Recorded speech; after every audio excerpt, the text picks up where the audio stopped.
ये कहानी एक ऐसे दौर की है जब दुनिया क्लाइमेट चेंज और पानी की कमी की वजह से पूरी तबाह हो गई। यहाँ पर जीने के लिए कोई भी जगह नहीं बची सिवाय एक जगह के जो ऑस्ट्रेलिया में मौजूद है, जिसे मदरलैंड कहा जाता है, जो कि अभी भी एक ग्रीन वैली है और यहाँ पर पीने का साफ पानी भी होता है। यहाँ पर हम दो लड़कियों को देखते हैं जिनका नाम फिरोसा और वल्केरा होता है। ये दोनों लड़कियाँ पेड़ से फल तोड़ रही होती है, पर तभी उसी टाइम वहाँ पर कुछ लोग आते हैं जिन्हें राइडर कहा जाता है। दरअसल ये लोग एक तरह से रेगिस्तानी लुटेरे हैं जो यहाँ के जानवरों को मारकर खाने लगते हैं। तभी फ्यूरियोसा चुपके से उनकी बाइक की पेट्रोल की नली काट लेती है, लेकिन इनमें से एक राइडर उसे देख लेता है। इसके बाद फ्यूरियोसा यहाँ से भागकर एक सीटी बजाती है जिससे यहाँ रहने वाले लोग अलर्ट हो जाते हैं। इसके बाद जब फ्यूरियोसा की माँ उस सीटी की आवाज सुनती है तो उन्हें पता चल जाता है कि उसके बच्चे मुसीबत में हैं। इसीलिए वो फौरन घोड़े पर सवार होकर जंगल की तरफ निकल जाती है, लेकिन उसके पहुंचने से पहले ही वो राइडर उसकी बेटी को अगवा कर ले जाते हैं। जिसके बाद मेरी उनका पीछा करती है और उनमें से एक राइडर को वो मार देती है और वो उनसे बाइक छीनती है और उनका पीछा करने लगती है। वो थोड़ा ही आगे जाती है तो देखती है कि बचे वो दो राइडर उसकी बेटी को लेकर जा रहे हैं। इससे पहले ही कि वो उन दोनों राइडर्स को मार पाए तभी एक राइडर वहाँ से भाग जाता है। इसके बाद वो फिरोसा को अपने सरदार डेमेंडस के पास लेकर आते हैं और उन्हें बताती है कि ये लड़की ग्रीन वैली से,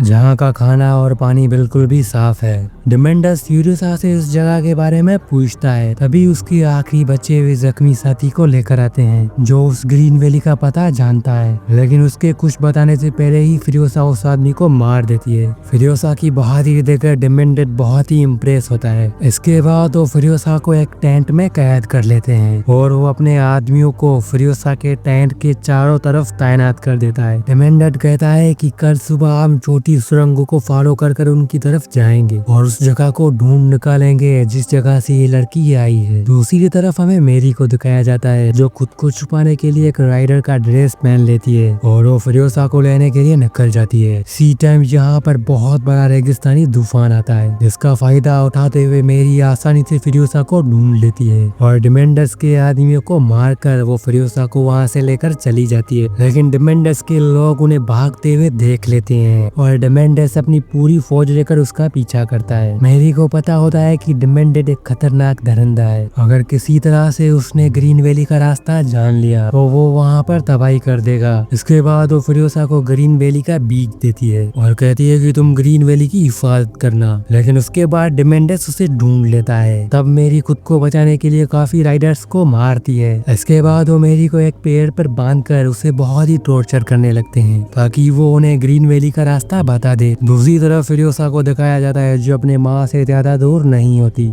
और वापस उसी जगह पर लौट आती है। डेमेंडस फ्यूरियोसा को कहता है कि अगर तुमने हमें बता दिया कि तुम्हारी माँ कहाँ से है तो हम तुम्हें छोड़ देंगे, लेकिन मेरी उन्हें कुछ भी बताने से मना कर देती है। जिसके बाद ये लोग मेरी को जिंदा ही जलाकर मार देते हैं और डेमेंडस फ्यूरियोसा को एक बार फिर से कैदी बना लेता है इस उम्मीद में कि फ्यूरियोसा एक दिन उसे ग्रीन वैली का रास्ता बता देगी। और फ्यूरियोसा को एक ऐसे आदमी के साथ कैद किया जाता है जो सितारों को पढ़कर आगे का रास्ता बता सकता है। वो आदमी फ्यूरियोसा को कहता है कि अगर तुम चाहो तो डेमेंडस तुम्हारा ख्याल रखे तो तुम्हें खुद को अनमोल बनाना होगा। मैं तुम्हें स्टार्स और प्लेनेट पढ़ना सिखा दूंगा। इसके बाद रात को ये सब लोग सो जाते हैं तो फ्यूरियोसा अपने हाथ पर एक नक्शा बनाती है जो स्टार्स और प्लैनेट्स के जरिए उसको उसके घर तक पहुंचा सकता है। एक दिन जब डेमेंडस खाने और पानी की तलाश में कहीं जा रहा था तभी उसका सामना एक जंगली आदमी से होता है जो उन्हें बताता है कि मैं एक वेस्टलैंड के फोर्स से आया हूँ और वहाँ पर खाने और पीने की कोई भी कमी नहीं है। अगर तुम मेरी मदद करोगे तो मैं तुम्हें वेस्टलैंड का रास्ता बता सकता हूँ। इसके बाद डेमेंडस उसको अपने साथ में ले लेता है और ये सब एक किले पर हमला करते हैं और जैसे ही उस किले की तरफ पहुँचते हैं तो उनका सामना वहाँ के कबीले वाले लोगों से होता है जो अपने सरदार रेमोटन के वफादार है और उसके एक इशारे पे अपनी जान भी दे सकते हैं। तभी वहाँ पर देखते ही देखते जंग हो जाती है और डेमेंडस के साथियों को यहाँ से भागना पड़ता है, लेकिन डेमेंडस इतनी आसानी से हार नहीं मानता। अगले दिन इन्हें एक जंगी टैंकर दिखाई देता है जो फोर्ट में खाना और डीजल सप्लाई करता है। अब वो जब डीजल वापसी लेकर आ रहा था तो वो राइडर उस टैंकर को बीच में लूट लेते हैं। इसके बाद डेमेंडस उस किले पर कब्जा करने के लिए एक बहुत ही बड़ी फौज बनाता है और डेमेंडस के कुछ साथी उस टैंकर के अंदर छुप जाते हैं। इसके बाद वो टैंकर को वापसी डीजल घर की तरफ मोड़ देते हैं और पीछे अपने ही लोगों पर हमला करने लगते हैं। अब डीजल घर वालों को लगता है कि टैंकर पर हमला हो गया है, इसीलिए वो लोग दरवाजा खोल लेते हैं। जैसे ही टैंकर अंदर जाता है तो टैंकर में छुपे हुए लोग बाहर आते हैं और वहाँ के सभी सिक्योरिटी गार्ड्स को मारकर वहाँ का दरवाजा खोल लेते हैं। जिसके बाद डिमेंडस की पूरी फौज अंदर आ जाती है और अब डीजल घर पर डिमेंडस का कब्जा हो गया है। फिर वो डीजल घर के सरदार को कैदी बनाकर इमोर्टन के पास आता है और धमकी देता है कि अगर कोई भी चालाकी की तो मैं पूरे डीजल घर को उड़ा दूंगा। डिमेंडस कहता है कि अब से डीजल घर पर मेरा कब्जा है, इसीलिए तुम्हें खाने और पीने की सप्लाई बढ़ा देनी होगी, उसके बदले तुम्हें आधा ही टैंकर डीजल का मिलेगा।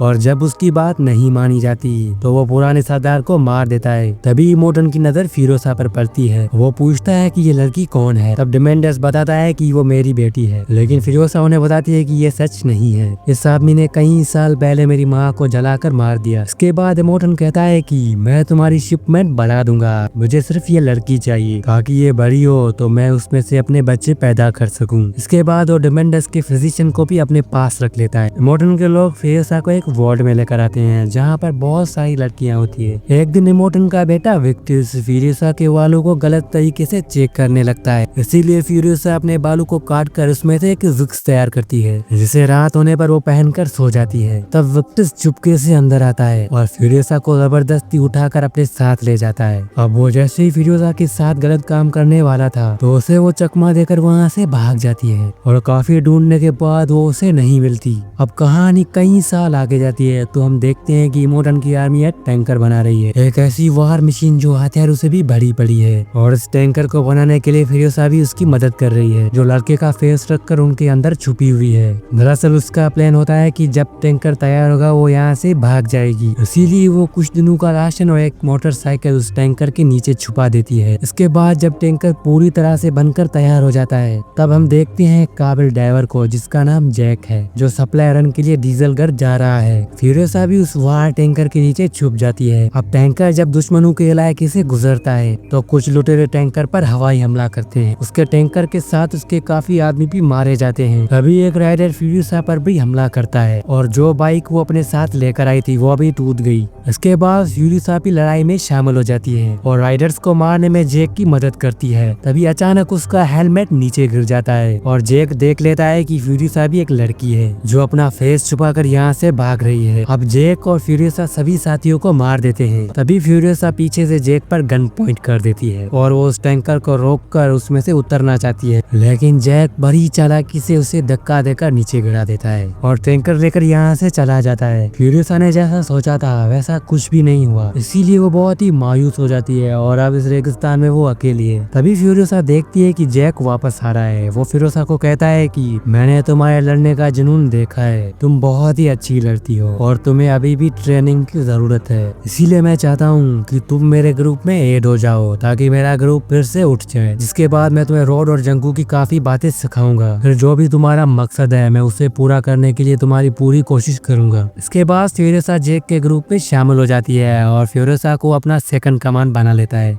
अब कुछ दिनों के बाद हम देखते हैं कि फिरोसा और जैक का रिश्ता बहुत ही मजबूत हो रहा है। इसके बाद वो फिरोसा को एक बंदूक गिफ्ट करता है और कहता है कि तुम जहाँ भी जाओ जा सकती हो, मैं तुम्हारे लिए खाना और पानी और गाड़ी का इंतजाम करवा दूंगा। इसके बाद वो डीजल घर पर पहुंच जाते हैं जहाँ पर डिमेंडस के लोग उन पर हमला कर देते हैं और उन्हें खाली टैंकर के साथ वापस लौटना पड़ता है। वापसी आकर वो सारी बात इमोर्टन को बताते हैं, जिसके बाद इमोर्टन को बहुत ही गुस्सा आता है। वो डिमेंडस के खिलाफ जंग का ऐलान कर देता है। वो जैक और फिरोसा को कहता है कि कल सुबह तुम खाली टैंकर लेकर बुलेट फॉर्म पर जाओगे और वहाँ पर जितना भी बारूद होगा वो तुम लेकर आओगे। अब शाम होती है तो जैक और फिरोसा एक पहाड़ी पर मिलते हैं। तब जैक फिरोसा के हाथ पर वो नक्शा देख लेता है और पूछता है कि जहाँ पर तुम जाना चाहती हो वो रास्ता कहाँ पर है। इसके बाद फिरोसा उन्हें वो बीच दिखाती है जो उसकी माँ ने उन्हें दिया था। वो कहती है कि तुम भी मेरे साथ चलो, यहाँ से भागने का सबसे अच्छा मौका है ये। इसके बाद जैक उनके साथ चलने के लिए राजी हो जाता है। अगले सुबह ये दोनों के दोनों वार टैंकर के साथ निकलते हैं तो वो बीच रास्ते में टैंकर रुकवा लेता है। वो वहाँ पर एक कार में खाने पीने का सामान और 2 बैग्स कार में रखवा कर फिरोसा को कहता है कि तुम चले जाओ। अब ये लोग जैसे ही फोर्ट के अंदर दाखिल होते हैं तो डिमेंडस के लोग इन पर हमला कर देते हैं, लेकिन जैक उस टैंकर के साथ अंदर ही फंस जाता है और साथ में उनके सारे साथी भी मारे जाते हैं। फिरोसा जैक को निकालने की पूरी कोशिश करते हैं, लेकिन डिमेंडस के लोग उन्हें पूरी तरह से घेर लेते हैं। इसीलिए जैक फिरोसा को यहाँ से चले जाने के लिए कहता है, लेकिन फिरोसा जैक को यहाँ पर अकेला छोड़कर नहीं जाना चाहती। वो डिमेंडस के लोगों का सामना करती है और वो जैक को अपने साथ लेकर वहाँ से भाग जाती है। इसके बाद ये दोनों कार में बैठकर यहाँ से भाग जाते हैं। फ्यूरियोसा उन्हें बताते हैं कि हमें ईस्ट की तरफ 3 दिन का सफर करना है, जिसके बाद हम नमक के रेगिस्तान पर पहुंच जाएंगे और वहाँ से हमें आगे का सफर बाइक पर पूरा करना होगा। इसके बाद डिमेंडस के लोग फ्यूरियोसा और जैक को रोकने के लिए उनका पीछा करते हैं। वो शॉर्टकट रास्तों को फॉलो कर उनकी तरफ जल्दी पहुंच जाते हैं। तभी जैक को गोली लग जाती है और फ्यूरियोसा का हाथ भी जख्मी हो जाता है। इसके बाद डिमेंडस अपनी मॉन्स्टर कार से उस कार को टक्कर मारता है और उन दोनों को पकड़कर कैदी बना लेता है। इसके बाद वो लोग जैक को मोटरसाइकिल पर बांधकर उसे टॉर्चर करने लगते हैं और उनके शिकारी कुत्ते जैक को पकड़कर उन्हें मार देते हैं। इसके बाद फ्यूरियोसा को भी इस मॉन्स्टर ट्रक के पीछे बांध दिया जाता है और उसे भी टॉर्चर करने लगते हैं, जो जैक को अपने आंखों के सामने मरता हुआ देखती है। लेकिन ट्रक के चारों तरफ बाइक चलती है, जिसकी वजह से बहुत ही धूल निकलती है और फ्यूरियोसा उस धूल का फायदा उठाकर वहाँ से भाग जाती है। लेकिन उसकी कीमत उसका हाथ काटकर उसे चुकानी पड़ी। साथ ही उनके मॉन्स्टर ट्रक को भी खराब कर देती है और जिसकी वजह से वो फ्यूरियोसा का पीछा नहीं कर सकते। अब अगले दिन जब सुबह होती है तो हम फ्यूरियोसा को देखते हैं जो अपने किले की तरफ जा रही होती है। लेकिन उसी वक्त एक पहाड़ी पर खड़ा हुआ शख्स उन्हें देख लेता है, जो किले पर पहुंचने के लिए फ्यूरियोसा की मदद करता है। जिसके बाद वो मोटन को बताती है कि डिमेंडर्स ने ब्लड फार्म पर अपना कब्जा कर लिया है। अब वो वीरान घर के किले पर भी कब्जा करने के लिए आ रहा है। जब मोटन अपनी दूरबीन से देखते हैं तो पाते हैं कि वो सच में इनकी तरफ आ रहे हैं। जिसके बाद वो अपनी फौज तैयार करता है और उन दोनों की आपस में बहुत बड़ी फाइट हो जाती है। दूसरी तरफ हमें फ्यूरियोसा को दिखाया जाता है जो अपने हाथ काटने की वजह से अपने घर का रास्ता भूल गई है और अभी भी वो अपने बदले की आग में जल रही है। तभी उसे पता चलता है कि डिमेंडस मैदान छोड़कर यहाँ से भाग रहा है। जिसके बाद वो एक आर्टिफिशियल हाथ बनाती है और उसे पहन लेती है। वही डिमेंडस जो अपने साथियों के साथ यहाँ से भाग रहा था। फ्यूरियोसा उन्हें एक एक करके मार देती है, लेकिन डिमेंडस उसे भटकाने के लिए कोशिश करता है। ये सब लोग बचने के लिए अलग अलग डायरेक्शन पर जाते हैं, लेकिन फ्यूरियोसा उन सबको मार देती है। उसके बाद वो एक राइडर को दूरबीन से देखती है जो गलती से दुश्मनों के इलाके में चला जाता है और वो उन्हें मार देते हैं। और अब डिमेंडर यहाँ पर अकेला है। डिमेंडर अपनी जान बचाने के लिए रेगिस्तानी तूफान में छुप जाता है। डिमेंडस जैसे ही उसकी तरफ गोली चलाने की कोशिश करता है तो उसकी गन खाली होती है। वो अपनी जिंदगी बचाने के लिए वहाँ से भागता है, लेकिन फ्यूरियोसा कार से उसका पीछा करती है। इसके बाद वो फ्यूरियोसा के सामने अपने आप को सरेंडर कर देता है। इसके बाद फ्यूरियोसा उसको अपने कार के पीछे बांधकर उसी तरह से टॉर्चर करती है जिस तरह ने उन्होंने जैक को किया था। फ्यूरियोसा उन्हें बताती है कि मैं वही लड़की हूँ जिसकी माँ को 15 साल पहले